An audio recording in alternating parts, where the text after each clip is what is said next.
Mambo vipi mtazamaji wa Katavi Media? Ni ile media pekee ambayo inakusogezea update mbalimbali za kimichezo na burudani kutoka duniani kote. Na mara hii nakuletea update kuhusiana na mchezaji mmoja bana, nyota wa klabu ya PSG ya kule Ufaransa, na ni nyota wa timu ya taifa ya Ureno bana. Na huyu si mwingine bana, ni Nuno Mendes, beki kitasa ya kulia. Beki ambao ilimtoa jasho Lamine Yamal walipokutana kwenye mchezo wa fainali, huku Mohamed Salah akimvulia kofia nyota huyu wa Liverpool ambaye ameonyesha makali makubwa sana kwa mwaka huu hapa, lakini alimvulia kofia mleno huyo Nuno Mendes mwenye umri wa miaka 22. Marcus Thuram na pia alimvulia viatu kabisa mwamba huyu. Bukayo Saka, nyota ambaye alikuwa na kikosi cha Arsenal ambaye ameonyesha kiwango bora kabisa, lakini hakuweza kufanya chochote kabisa kwa Mendes, kijana mwenye umri wa miaka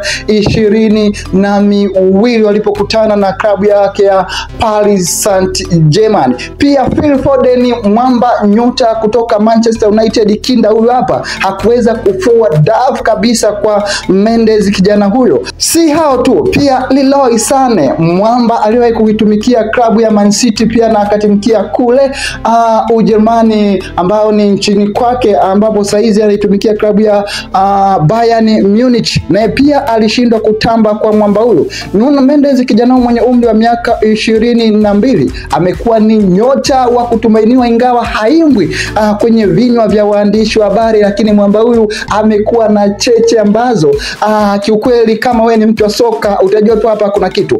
Wengi walikusudia kusema kwamba Lamine Yamal anaonyesha ubora. Je, ni kwa sababu hajakutana na beki ambaye ana ubora zaidi yake, au je ni moja ya wachezaji bora zaidi kwa kipindi cha hivi karibuni? Lakini majibu bana kwa hivi sasa yamepatikana bana. Mwamba mleno Nuno Mendes mwenye umri wa miaka 22 siku ya hapo jana aliweza kufanya kitu na kuishangaza dunia. Lamine Yamal hakuweza kufanya chochote kabisa mbele yake. Kwa vile tunavyomfahamu Lamine Yamal na uwezo wa Mendes, kwanza wengi sana walisubiri ili bato. Mimi jana bana nilikuwa nashuhudia bato mbili bana.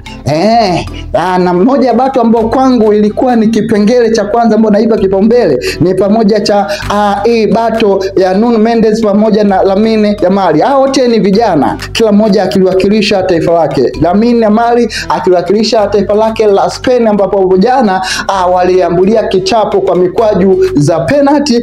Kan Mendes bana akiibuka kidedea na yeye mwenyewe pia ni kwa mikwaju ya penalty. Tunashuhudia finali fulani hivi ya Ureno na Spain, finali ya kihistoria. Nasema nini ya kihistoria? Hii ni kutokana na mwamba Cristiano Ronaldo kuonyesha kile ambacho ilikuwa ni moja ya kiu yake na kuhakikisha anatoa taji lile la Ulaya kwa timu za taifa. Mafanikio ya Nuno Mendes kwa mwaka huu nazungumzia 2025 ni pamoja na mchezaji bora wa National League final, yani ile finali bana, mwamba huyu ndo alikuwa mchezaji bora. Pia mshindi wa Ligue 1 kule ambako anacheza Ufaransa, mshindi wa French Cup, mshindi wa French Super Cup, mshindi wa UEFA Champions League, mshindi wa UEFA National League.